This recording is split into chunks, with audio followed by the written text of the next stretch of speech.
Assalamualaikum warahmatullahi wabarakatuh. Salam sinergi gue berkah no riba. Kali ini kita mau bahas apa saja yang akan di sharingkan di kelas pamungkas yang akan kita buka segera. Ke siklus kerja base corporation yang pertama adalah prospek atau presentasi. Setelah itu kemudian melakukan sharing dan kemudian melakukan duplikasi dan terakhir training. Ini 4 siklus kerja yang mesti dikerjakan oleh mitra ataupun mentor di base corporation. Selanjutnya, metode prospek. Nah, selama ini kawan-kawan saya yakin banyak yang kesulitan closing atau melakukan metode prospek. Yang pertama karena memang tidak memahami metode-metode atau dasar yang paling penting ketika melakukan presentasi. Yang pertama adalah kita mesti paham dulu dua prinsip atau karakter masyarakat di Indonesia. Ini paling penting nih. Yang pertama adalah orang Indonesia tidak suka ditawari, tapi mereka suka belanja atau konsumtif. Kita mesti tahu ini karena banyak yang melakukan kesalahan di metode presentasi yang tidak memahami kebutuhan atau langkah awal ketika melakukan presentasi. Kebanyakan melakukan hard selling. Hard selling boleh, tapi ada opsi-opsi kapan kita melakukan hard selling.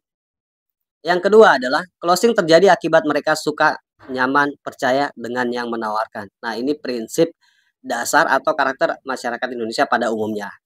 Kita harus mengetahui ini supaya kita bisa membedakan atau funneling, menyaring mana yang perlu di hard selling, mana yang harus melakukan soft selling. Demikian. Selanjutnya, kemudian adalah pola dan urutan closing. Ini penting teman-teman semuanya. Pertama adalah prospek atau presentasi. Tujuan dari prospek ini adalah memberikan pemahaman kepada calon mitra atau calon customer yang kita presentasi. Tujuan dari prospek supaya mereka paham. Lalu banyak juga yang sudah paham tapi belum bergabung atau belum terjadi transaksi pembelanjaan. Ini apa yang harus kita lakukan? Follow up. Nah, metode follow up-nya seperti apa? Di hitungan berapa hari kemudian kita melakukan hard selling dan kemudian kapan kita melakukan soft selling. Karena camit ataupun buyer ataupun customer itu mereka hanya ada dalam dua situasi. Yang pertama situasi dingin dan juga panas, cold ataupun hot.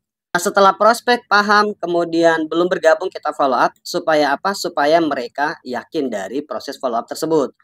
Nah, biasanya kebanyakan kalau orang sudah paham atau yakin itu mereka mengambil keputusan atau memberikan keputusan kepada kita mau atau tidaknya bergabung di bisnis tersebut. Tapi di sini banyak kasus juga kita sudah presentasi, sudah prospek, mereka sudah paham, mereka sudah yakin, tapi belum bergabung. Kenapa? Ya karena masih ada proses follow up selanjutnya. Karena yang terpenting adalah di posisi yang ketiga setelah prospek, paham, yakin, dari follow up kemudian kita akan sampai pada level yang selanjutnya yaitu nyaman. Nah, di proses nyaman ini biasanya itu terjadi closing teman-teman semuanya. Nah, di sini saya mau sampaikan bahwa kalau prinsip yang biasa diajarkan guru saya dulu, yang terpenting adalah poin ini saja teman-teman. Saya lebih fokus kepada poin yang nyaman ini. Kenapa? Karena kalau camit atau calon customer kita sudah nyaman, maka camit tidak perlu yakin biasanya. Mereka tidak perlu yakin, tidak perlu paham. Mereka akan bergabung di bisnis atau belanja produk yang kita tawari. Nah, proses terpenting adalah proses nyaman ini tadi. Saya lebih fokus kemana? Lebih fokus kepada nyaman ini, membangun kenyamanan atau ikatan emosional. Saya tidak perlu membuat mereka terlalu yakin dengan bisnis ini, kemudian membuat mereka terlalu paham, tapi yang saya lakukan adalah bagaimana membangun ikatan emosional, kenyamanan atau bonding untuk kemudian terjadi closing. Setelah itu, ini yang paling penting teman-teman semuanya, bahwa yang harus kita lakukan adalah silaturahmi terlebih dahulu, kemudian terjadi closing. Kebanyakan kita salah di sini. Banyak yang pengen closing dulu, baru kemudian menjalin yang namanya silaturahmi. Demikian. Oke, next selanjutnya. Metode prospek selanjutnya adalah, ada nih teman-teman ya, ada 3 hal yang paling penting. Yang pertama adalah ice breaking, kedua presentasi, kemudian edifikasi. Kita bahas singkat saja. Ice breaking ini tujuannya buat apa? Tujuan dari ice breaking adalah membangun ikatan emosional di awal dengan camit atau customer. Menciptakan kesan pertama yang baik akan menghasilkan interaksi yang baik. Kemudian membangun kenyamanan antara mitra dan camit. Ini tujuannya akan membuat presentasi berjalan dengan maksimal atau mendengarkan presentasi dengan baik. Nah, biasanya kita gagal presentasi karena tidak ada yang namanya ice breaking atau membangun ikatan emosional di awal. Kita baru assalamualaikum, baru mau bahas, mereka sudah tidak ada respon sama sekali. Nah, ini yang paling penting teman-teman, memahami metode ice breaking. Dasar dari ice breaking itu ada 7 langkah yang nanti kita insya Allah mudah-mudahan kupas tuntas di sharing pamungkas tersebut. Kemudian next yang kedua adalah setelah ice breaking melakukan presentasi.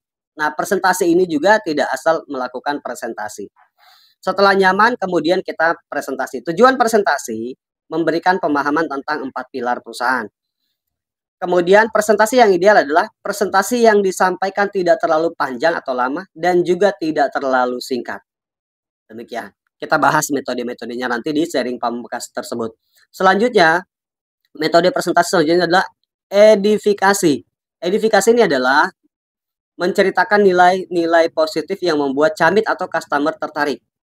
Nah, bagaimana supaya nilai-nilai positif yang kita sampaikan tentang 4 pilar itu tertarik?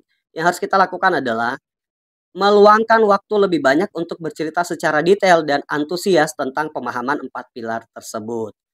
Biasanya banyak yang pengen closing, tapi presentasinya atau edifikasinya itu tidak meluangkan waktu lebih banyak. Pengennya closing, pengen cepat-cepat. Nah, ini kesalahan yang biasa terjadi ketika mitra melakukan presentasi. Kemudian terakhir, edifikasi yang maksimal akan menciptakan trust, kenyamanan, dan keyakinan. Demikian. Oke, mungkin itu beberapa poin-poin dan masih banyak yang akan kita lakukan karena metode dari membangun bisnis network marketing adalah membangun jaringan dan juga membangun support system. Sampai bertemu di kelas pamungkas dan ini kita sediakan hanya 35 kuota. Kelas ini akan dilakukan insya Allah full 1 bulan dan segera dimulai. Untuk info selengkapnya dan registrasi segera hubungi admin. Sampai bertemu di kelas pamungkas. Insya Allah mudah-mudahan berkah, kita belajar bersama, kita berjuang bersama, dan insya Allah mudah-mudahan kita sukses bersama di Best Corporation. Salam sinergi, go berkah, no riba.